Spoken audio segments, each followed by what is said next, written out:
There we go. Okay. Okay, great. I'll go ahead and get us started. Well, good afternoon or good morning, depending on where you're at. I am in the lovely state of Hawaii, so it is almost 9 a.m. here. My name is Kimberly Bankson Lee, and I am the Senior Program Director with the SOUL Project, Saving Our Legacy African Americans for Smoke-Free, Safe Places. And SOUL has been around since 2007. We advocate for healthy smoke-free communities for African Americans and other others who suffer disproportionately because of social conditions and tobacco use. And I am one of a founding member of the African American Tobacco Control Leadership Council, we say AAT-CLC, along with my colleagues here today. And we are going to be discussing consequences made in hell as told by the African American Tobacco Control Leadership Council.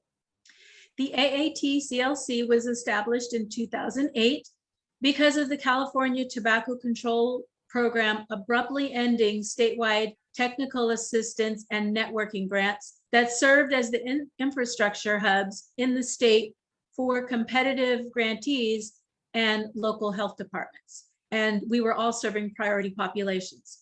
About a year later, Obama signed the Family Smoking and Prevention and Tobacco Control Act into law, giving the FDA authority to regulate the manufacture, distribution, and marketing of tobacco products. With the regulation of cigarettes, though, came the prohibition of the sale of all flavors, exempting menthol, the #1 flavor of choice by 80% of Black smokers. And while smoking consumption had gone down in the general population, smoking remained high among Black smokers. Recognizing there was a need more than ever, about 12 of us, give or take, African Americans working around the state and African immigrants, we formed AAT-CLC.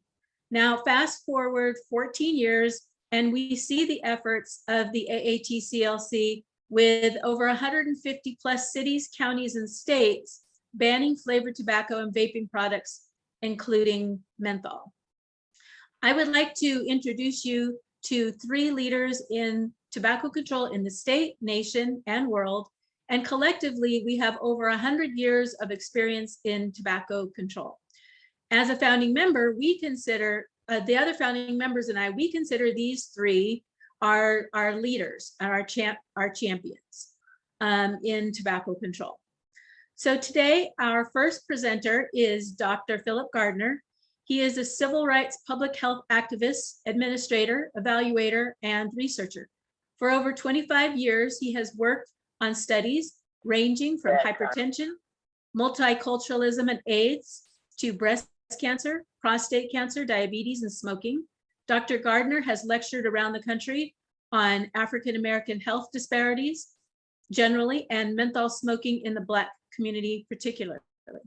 Dr. Gardiner recently retired as the Senior Program Officer for the Tobacco Related Disease Research Program, University of California, Office of the President, a position he had been in since 1997. Dr. Gardiner is currently the co-chair of the AAT-CLC. Then we will hear from Dr. Valerie Yerger. She is a licensed naturopathic doctor, renowned published researcher, and professor in health policy at the University of California, San Francisco. She is also a founding member of the African American Tobacco Control Leadership Council. Some of Dr. Yerger's research includes revealing and exposing the tobacco industry through its own documents on tactics they use to addict the Black community and the hold and ties the industry has on national Black organizations. The relationship of melanin on nicotine dependence and smoking behavior, and menthol and other flavored tobacco use. The overarching goal of Dr. Yerger's work is to frame the disproportionate burden of tobacco among marginalized communities as a social injustice, and to inform public health policies so they effectively reach communities. And then finally, we will hear from Carol McGruder. Carol is experienced in the fields of tobacco control, transnational tobacco issues, public policy, social marketing, media advocacy, parent training, health education, and community capacity building. She is a highly respected trainer, presenter, community advocate, and program designer. Ms. McGruder is a seasoned veteran of California's tobacco control experience and has served as an advisor in many capacities. She has been recognized at the local, statewide, and national level. So today, let's hear from our three musketeers. Dr. Phil, take it away. Thank you, Kimberly. Thank you all for joining us. I'll try and get to the point of our what we're doing here. Let me make sure I get the right slides up. Just to be aware that the leave the room button has the same color as share screen button. So just be aware that you could push the wrong button. Can folks be see careful? Oh, really? I almost did it one time. So again, thank you, Kimberly, for that warm introduction. Yes, I'm one of the co-chairs of the AATCLC. We've had quite a month. I'm going to let Carol talk about that month, but I'm going to kind of drop back. And I guess this is the punchline of why we do what we do and why removing menthol from the marketplace will mean saving Black lives. We have a study that came out that showed that between 1980 and 2018, menthol cigarettes were responsible for 1.5 million new Black smokers, 157,000 smoking-related premature deaths among African Americans, and 1.5 million years life lost among African Americans. The data is strikingly clear that if we remove menthol from the marketplace, we will be saving Black lives. Here's a framework for our time that we would like you to take home with you today. That menthol cigarettes and flavored little cigars have been and are the main vectors of death and disease in Black, brown, and other poor communities of color. The COVID-19 pandemic has just thrown a spotlight on the health disparities and unequal treatment that poor colored communities have faced for hundreds of years in the United States. At this time, nothing could be more helpful in saving Black lives and showing that Black lives matter than getting menthol cigarettes and flavored little cigars straight out of the Black community, straight out. I'm going to review for you what essentially has become the African Americanization of menthol cigarettes, essentially 60 years of predatory marketing and counting. Be aware that the tobacco industry assault on the African American community begins in the late 50s. A series of focus groups were held by Brown and Williamson among white and Black smokers, and they determined that the advertising messages that were put forward around menthol cigarettes resonated better with Black smokers than they did with white smokers, to the degree that they put over 90% of their advertising budget into TV advertising. They began to use male actors with more Black features. Folks have to remember in the early 60s, we're still in the midst of the Jim Crow era, where people can't sit at lunch counters or can't get jobs. They tripled the cigarette advertising in Ebony, one of our main magazines. They began to use our idiom, menthol's got a brand new bag. They launched in the 60s the Cool Jazz Festival, using cool in everything, including cool cigarettes. And probably most problematic of all is the question of philanthropy. As my colleague, Dr. Valerie Yerger, has pointed out in Smoking with the Enemy, most public health, religious, educational, social, political groups take money from the tobacco industry. Not all, but most of them do. If you take anything away from today, take this away, that in the 1950s, African Americans smoked, only 5% of them smoked menthol cigarettes. By 1968, that had almost tripled to 14%. By 1976, that had tripled again to 44%. By the mid-2000s, that had doubled to 82%. Today, over 85% of African American adults who smoke menthol cigarettes. This is an ad for Salem's menthol cigarette in 1958. It's a white couple in a metal. Salem refreshes your taste. They're obviously marketing to a certain group.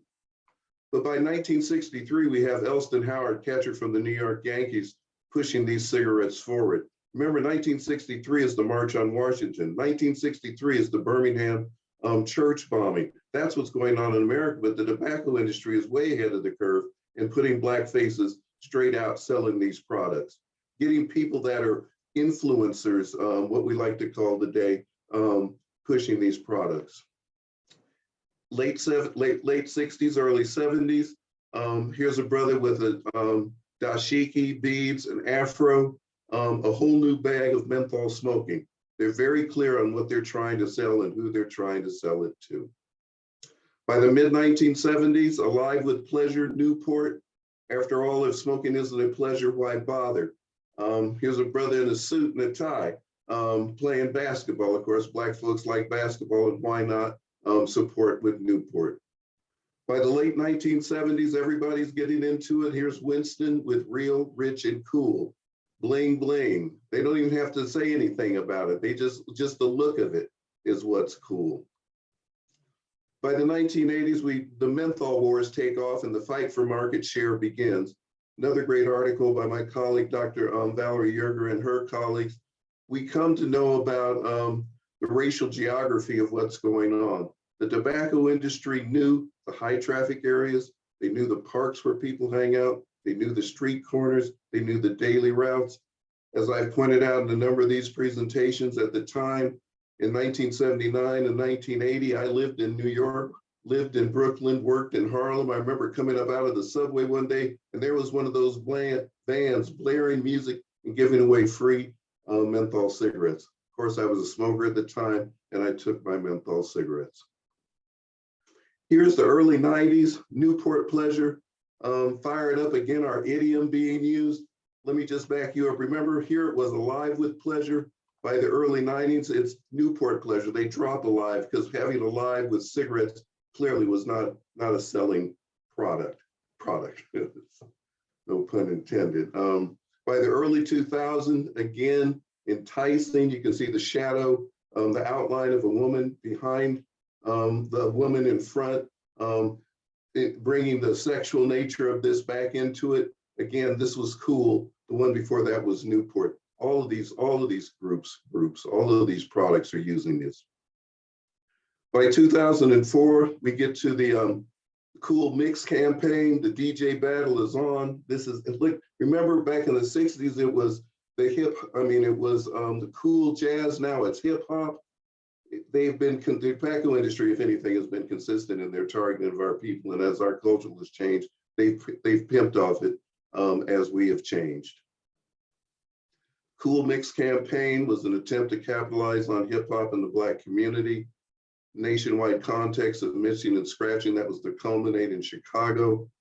Local opposition by African-American groups blocked that. Lawsuit brought by attorney generals of New York, Massachusetts, and Illinois blocked the national meeting in Chicago. But even with that blocked, each one of these things, each one of these images that you see in front of you is a pack of cigarettes. This is the level of the targeting that went on during that time.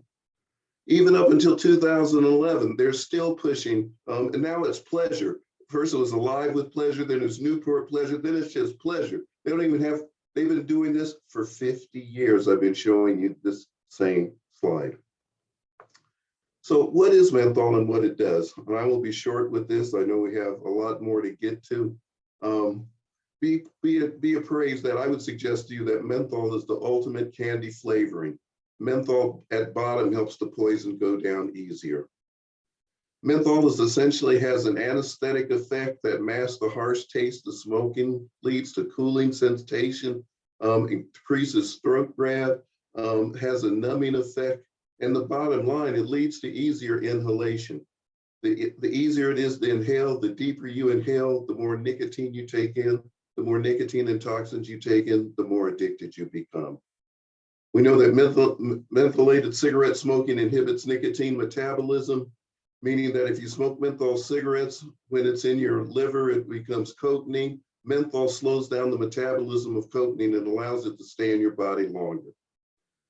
Independent sensory activation of neurotransmitters, a number of big words. The punchline is if you smoke menthol cigarettes, it creates more nicotine receptors in your brain. The more nicotine receptors you have in your brain, the more you want to feel them. Hence, the more addicted you become. Transbuccal drug absorption, punchline here is if you chew tobacco with menthol in it, menthol allows the tobacco, the nicotine to cross the gum barrier much more effectively.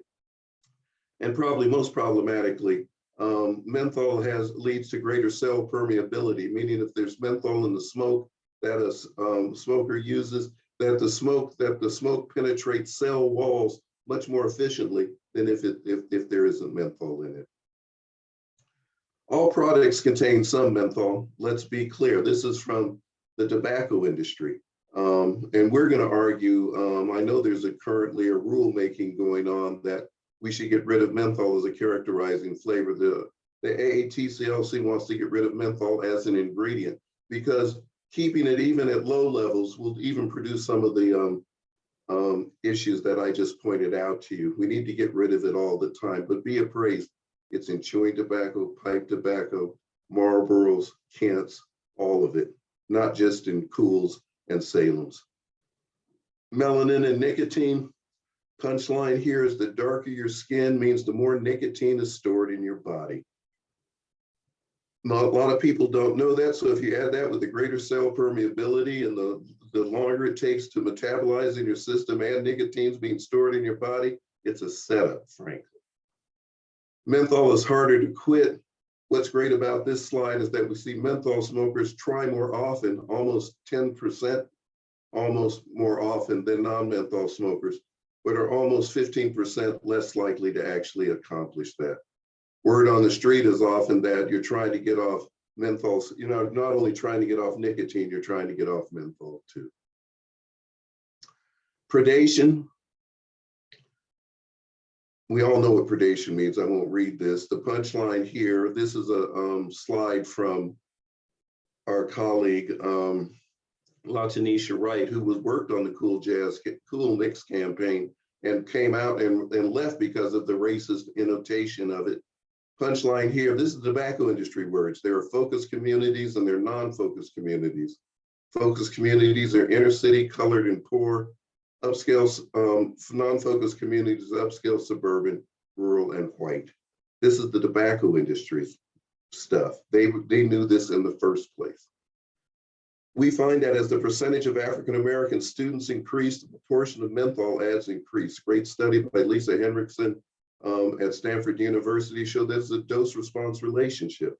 When there was 7% African-American enrollment, 25% of the signage was about menthol. As that enrollment went up to 17%, you see that the amount of menthol advertising went up and on and on. That was in California, what I showed you. This is in Boston, comparing Brookline, an upscale white community, and Dorchester, a poor colored community.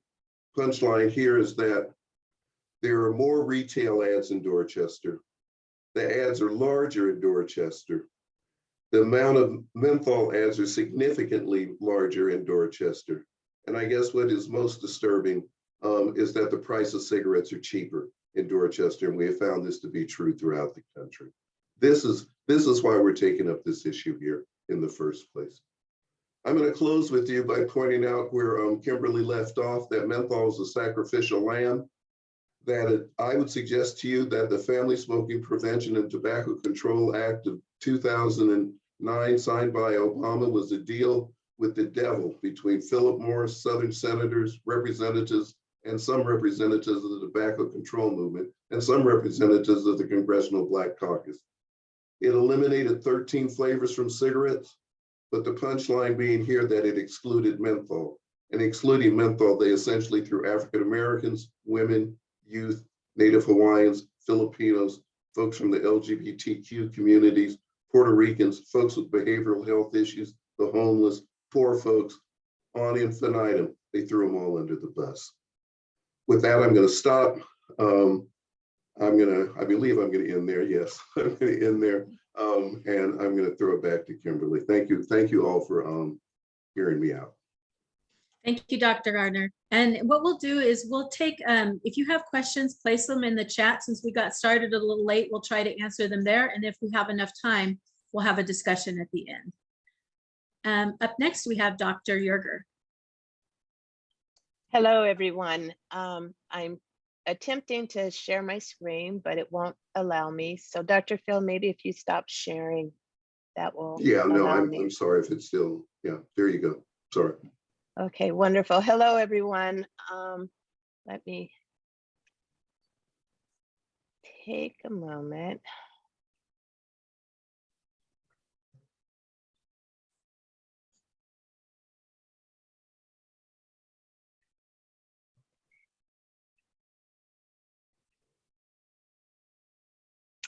Okay, wonderful. Can someone give me a thumbs up if you can see my screen? Okay, wonderful.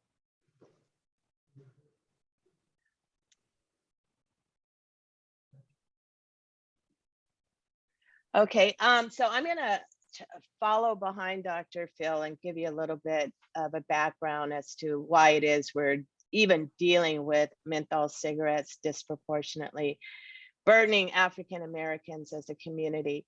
I'm trained as a naturopathic doctor, but I ended up at UC San Francisco 20 years ago and had an opportunity to work on a project that allowed me to dive into these previously secret tobacco industry documents. And nobody was really looking at the tobacco industry's targeting of African Americans at the time. And so as you know, as I share the story of what the documents revealed, and I'm not going to spend a heck of a lot of time, I just wanted to give you all a flavor of what caused me to give up my clinical practice and to chase these documents to help educate our community about how the issue with tobacco wasn't because African Americans just had they starved, if you will, to smoke a cigarette. It was because the tobacco industry had systematically targeted them. And when you talk about the tobacco industry's targeting, you start looking at African Americans, then you understand the role that menthol plays, given, as Dr. Gardiner pointed out, 85% of African Americans who smoke menthol cigarettes. But we know that for decades, the tobacco industry has really exploited social and economic inequities to drive individuals to take up and use menthol cigarettes. And while they were driving the use of menthol cigarettes, they were also creating brand loyalty among African Americans. And so to sort of support what Dr. Gardiner has shared already about some of the marketing schemes, I wanted to talk about these documents. As one of the original tobacco documents researchers, I have relied heavily on these documents. The documents have become ammunition for the work that is done at the community level. There's something about showing these documents using the tobacco industry's own words to get individuals who are smoking to understand and appreciate the fact that it's not because they are who they are, it is because the industry targeted them. And it makes them very angry and it empowers them. So we try to provide as much information as we can about why it is that they have been disproportionately targeted. My colleagues and I at UC San Francisco, as mentioned by Dr. Gardiner already, we were able to document the involvement of the major tobacco companies.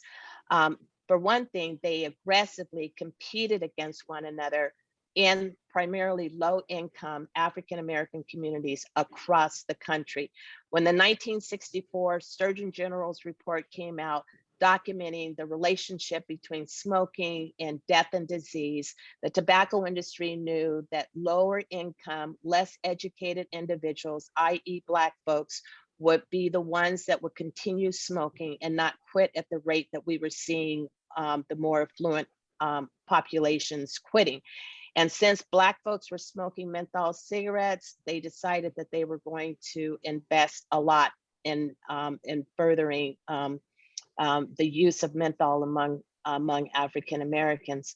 So in essence, menthol cigarettes have really served as an entree point for the tobacco industry to get into the Black community, to get them hooked on these products, which, as we know, are very difficult to quit once you get addicted to them because of the relationship between menthol and nicotine, and the fact that menthol makes smoking so much easier for inexperienced, uninitiated smokers to even experiment and get hooked in the first place. But what we know from the industry's tobacco documents is that the tobacco companies not only targeted these communities with highly concentrated menthol marketing, but they utilized marketing tactics such as moving billboards or even bans. And we know that bans were very crucial for the industry because it allowed their reps to feel protected as they went into these what they called unruly crowds. Well, But that's a great question. I will double check. okay, there's a background noise. Yeah, Dr. Someone needs to Dr. mute themselves. Phil, can you mute yourself? Okay. So these basically these brightly painted bands increase the visibility of whatever the brand was that was being advertised, while also providing protection from the company reps who also felt that they needed to protect the products from being stolen. Here's a document from 1987, and it's from a company called Lorillard. And most people didn't know who Lorillard was, but during the 60s and the 70s, the major menthol brands were Kool and Salem. And as the tobacco industry knew that they were going to have to really focus on menthol if they wanted to stay in the business, this little company, Lorillard, had a product that was called Newport. And they knew that if they were going to be competitive, that they were going to have to go where the competition was, which was basically in low-income Black communities. So they went in there with a mission, and their mission was to get primarily young African-American males addicted to these products. And as this R.J. Reynolds document provides us this insight, that the reason why young African-American males were so attractive to the tobacco companies was because the tobacco companies knew that these young Black males were trendsetters, and that if they could just get African-Americans smoking their products, then the rest of society would follow. And as we know that the increased use of menthol cigarettes among non-Black groups has been increasing over the last 20, 30 years, we know that the tobacco industry was very much on top of how they were going to be successful in making their products a much bigger product, not just for African Americans, but for other populations as well. Another paper that my colleagues and I wrote using the tobacco industry documents helped us to also understand that the tobacco companies were not only interested in keeping Black people smoking, but they were also very interested in building relationships with influencers within the African American community, primarily so that they could assist with diffusing any tobacco control efforts, that especially those that were stemming from within African American communities, and to get African American organizations to act as front groups, as mouthpieces, to assure and build support for tobacco industry policy positions at the federal level, state level, but also at the local level as well. And so I have just a few minutes, and I want to just quickly go over how it is the tobacco industry interferes with ongoing efforts to implement good public health policies that have been demonstrated to work. And again, some of the biggest challenges that we are encountering today is really directly related to industry tactics that were developed some 30, 40 years ago. So they have this playbook that they have been playing over and over and over again, and it has still caused a lot of challenges for us. I would like to say that as we have more opportunities to educate and inform the public about the tobacco industry's role in interfering with the establishment of good public policies, I would like to believe, and I think there's some evidence to suggest that the tobacco industry is getting very desperate now.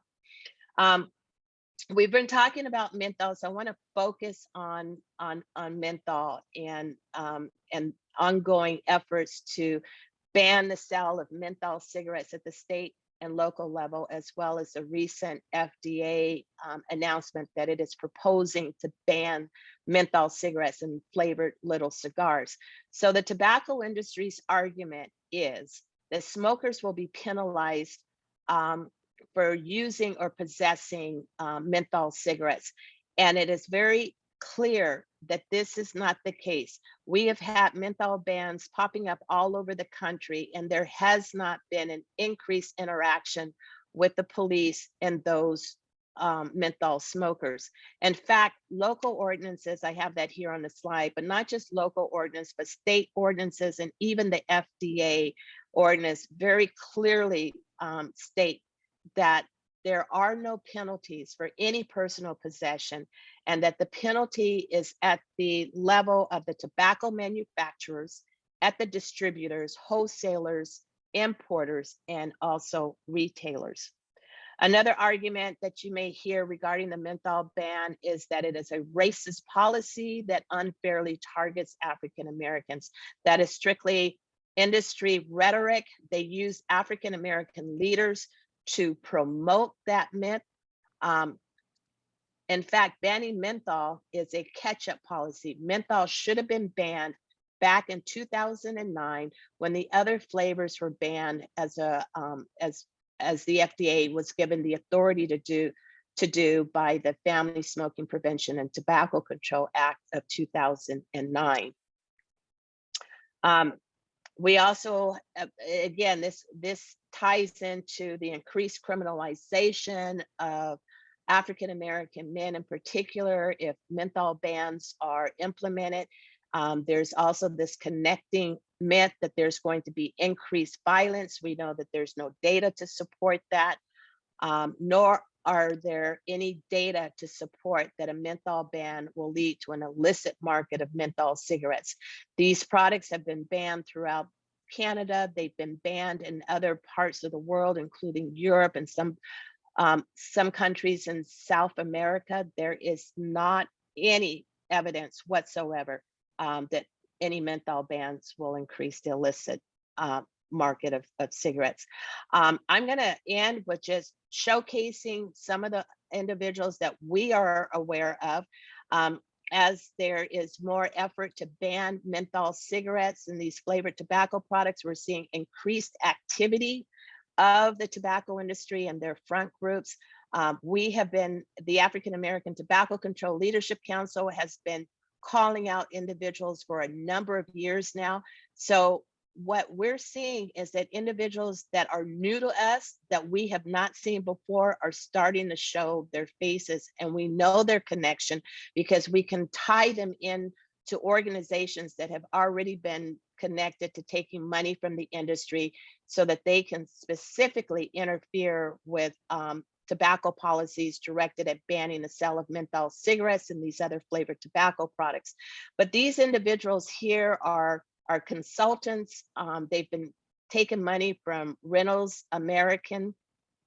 They include a former congressman, Kendrick Meek, who's over to the far right. Next to him, to his left, is Dr. Benjamin Chavis, former, and I'm going to talk about him in a little bit, but he was the former executive director for the NAACP, and also is currently with the National Newspapers Publishers Association.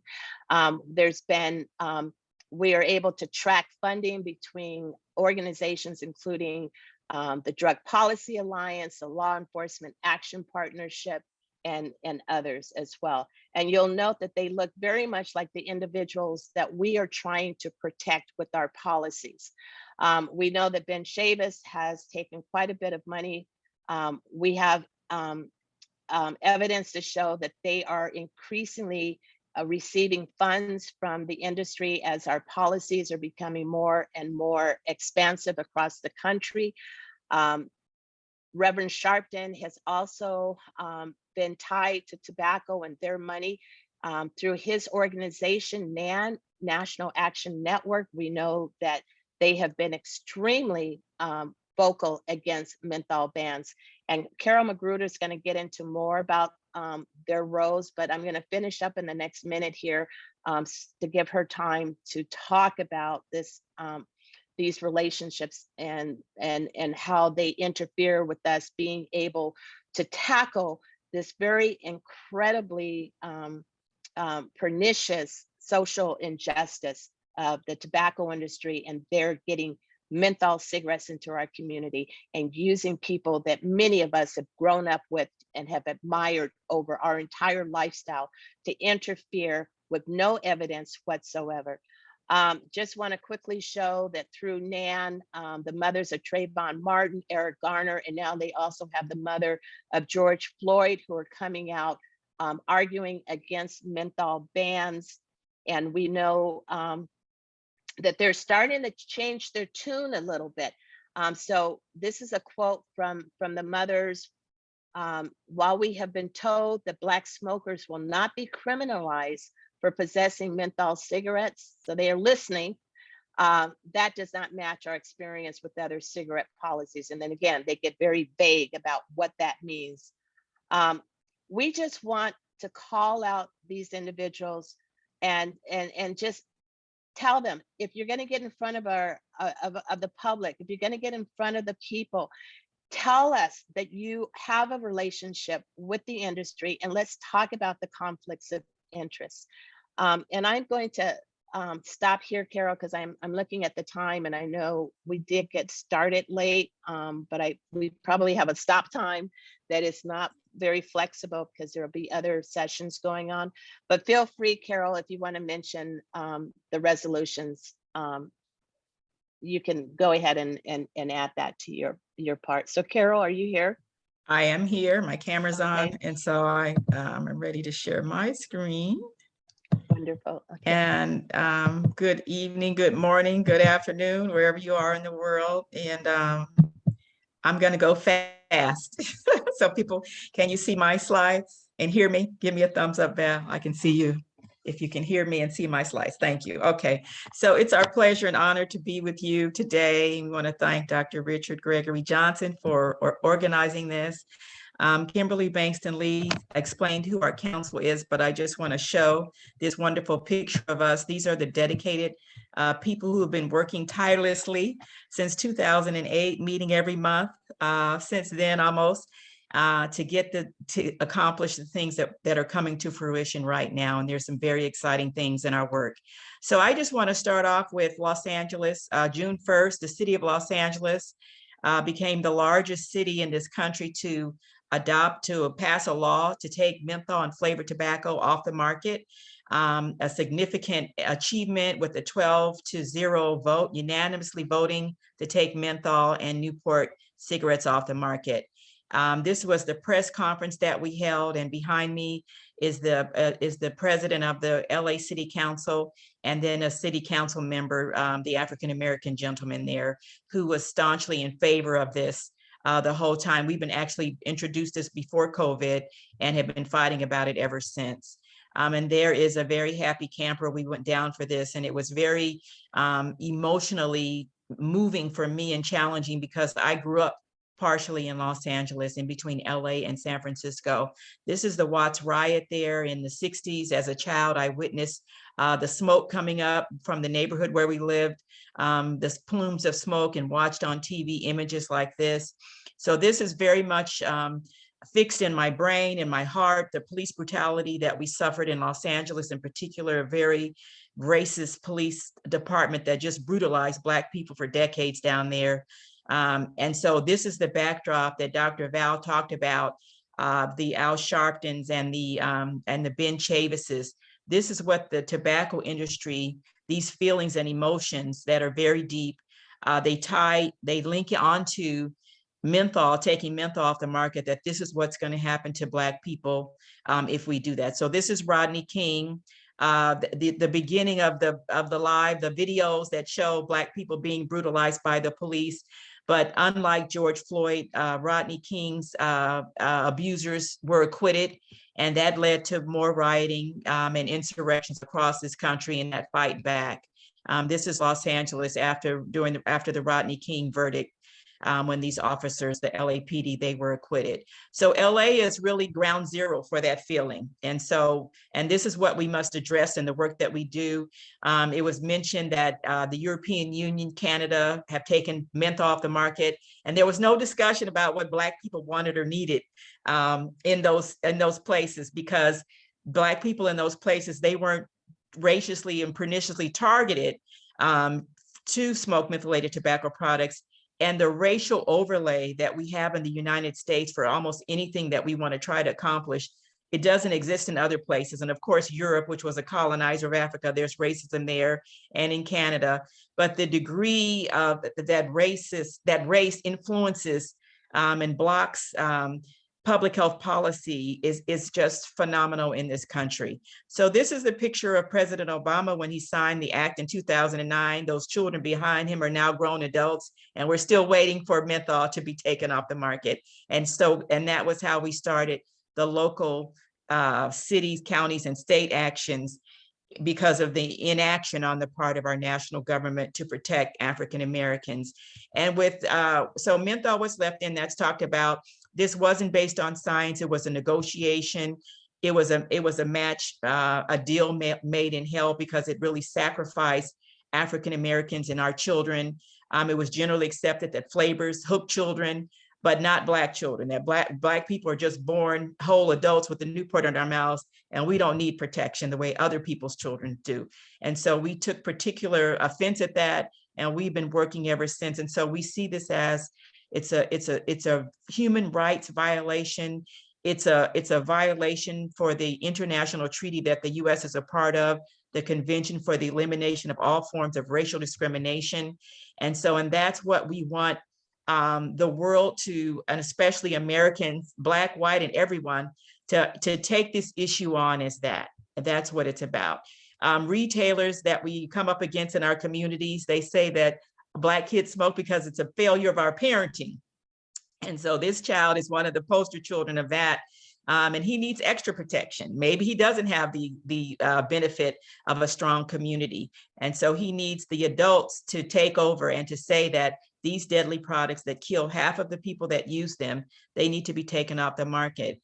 And when we talk about menthol being left in and exempted from that initial flavor ban, is we pass a law that everyone must wear a seatbelt. We recognize that seatbelts protect people and save lives, but we tell Black people, well, we know you don't really like it, so if you want to wear your seatbelt, go ahead, but we're not gonna pass the law, because we know if Black people don't have their seatbelt on, they're more likely to be stopped by a police officer, which is probably true, but that has nothing to do with the way that seatbelts save lives.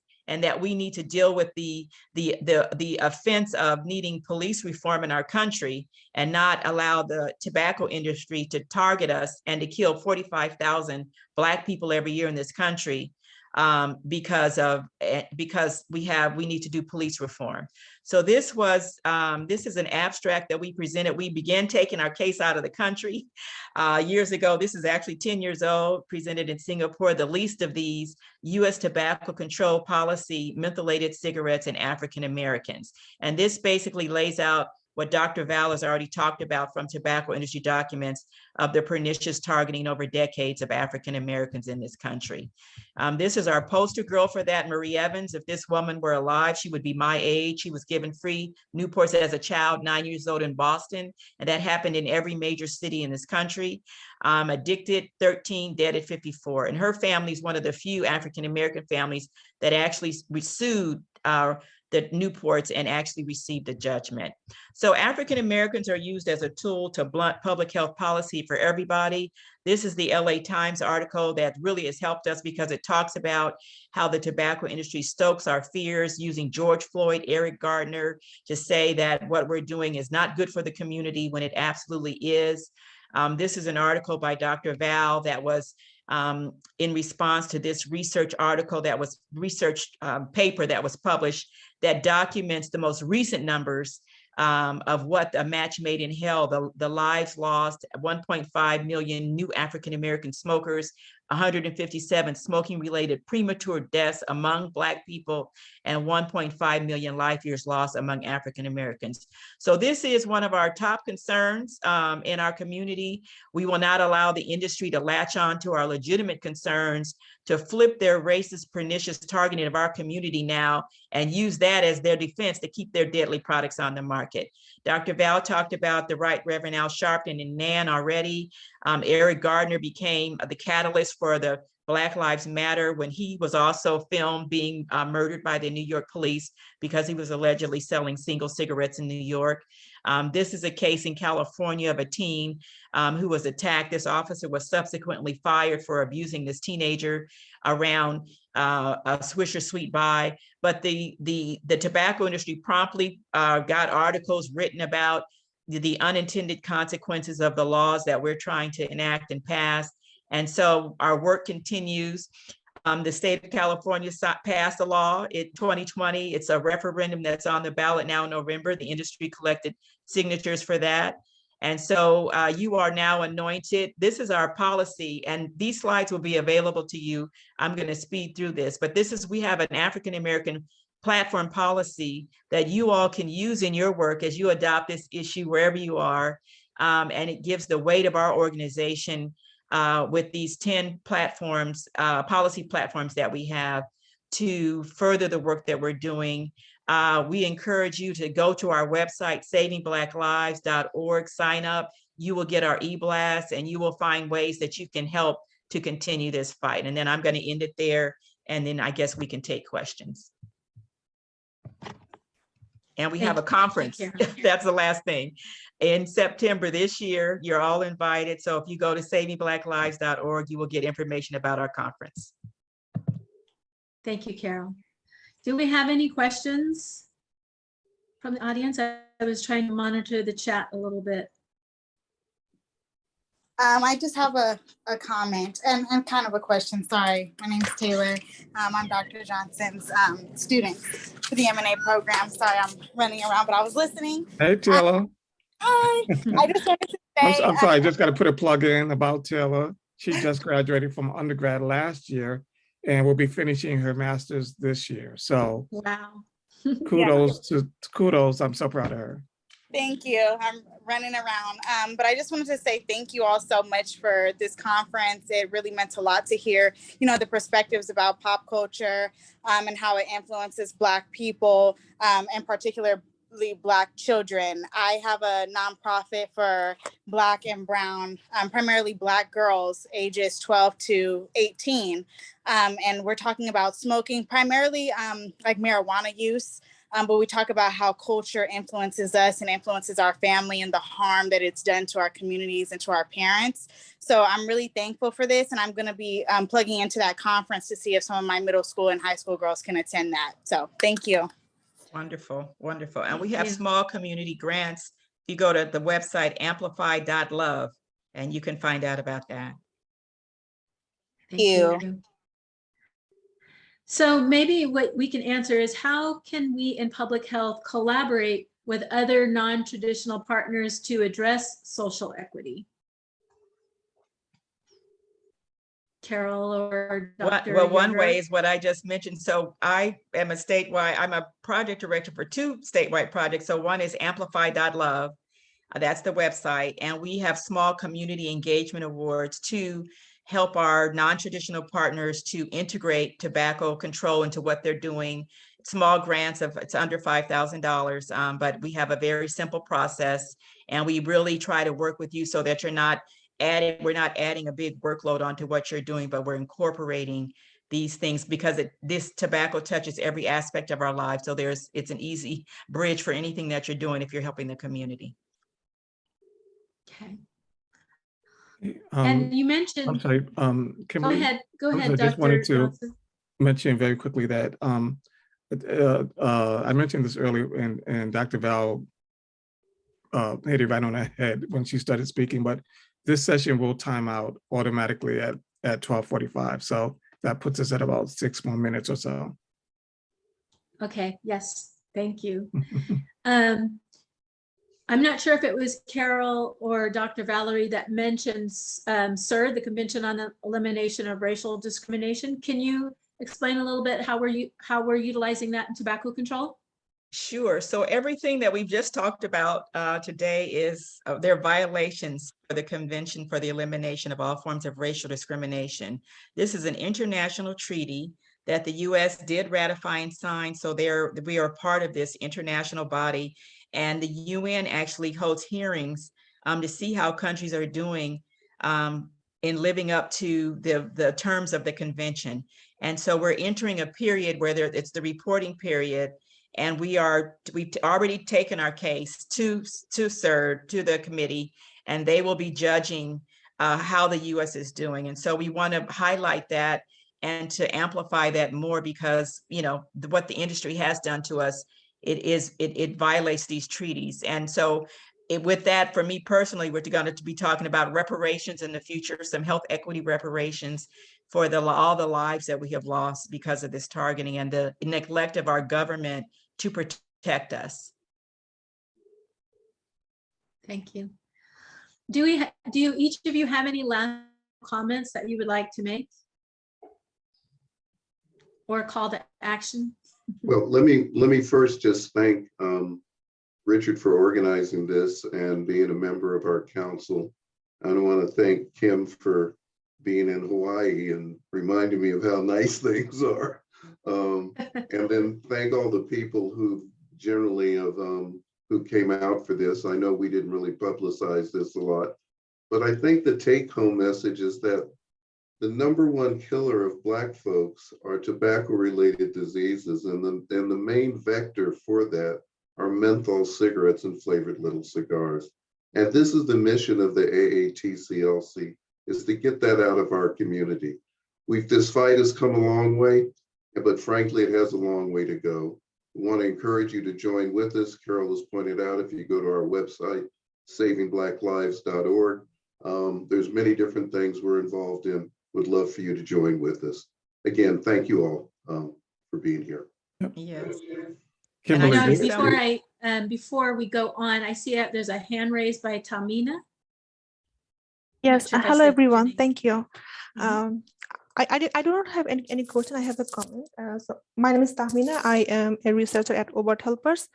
And when I was doing my internship at MPA at American University, I was privileged to have my internship at FDA Tobacco Center for Tobacco Products. And I witnessed that how the scientists are working hard every day to combat with these giant tobacco companies. And I also witnessed that their main target was increasing the consumers of e-cigarette and targeting the young generation, female and underprivileged communities. And after my internship, I did another study by myself where I tried to see how these tobacco companies are also targeting people in the social media, especially in Twitter. They actually tag with e-cigarette or cigarette or tobacco shops with like snacks or if you're bored or something like that. So that's how they are actually covering every aspect in our society, as Dr. Carol have mentioned. So I sincerely appreciate all your effort in this area, and I wish all the best for you and your success. Thank you. Thank you very much for your comments. And we're so happy to hear that you're doing research on this topic. So keep it up. Yes, Thank you. and the e-cigarette issue is one that we saw. The e-cigarette, they started with middle-class white children, which has given us the traction that we have, even though it's still a huge problem. But the clapback with Parents Against Vaping, congressional hearings, attorney generals are suing Juul and getting money already. And so our fight still continues. We're still waiting for our hearing on menthol on African Americans, still waiting for some attorney generals to sue on behalf in particular of African Americans and what we have suffered. And we don't want people switching to e-cigarettes. We want people to quit, that people can quit. And that's what the goal is, not to switch to something else, which is what the e-cigarette industry is trying to position right now, and to keep menthol e-cigarettes on the market to have African Americans switch over to that. And we are very much opposed to that. And thank you for your comments. Thank you. Thank you. Well, I think we're going to be switched over in about 15 seconds. So thank you, everyone. Thank you, Dr. Johnson, for allowing AATCLC to be part of this conference. Yes, thank you.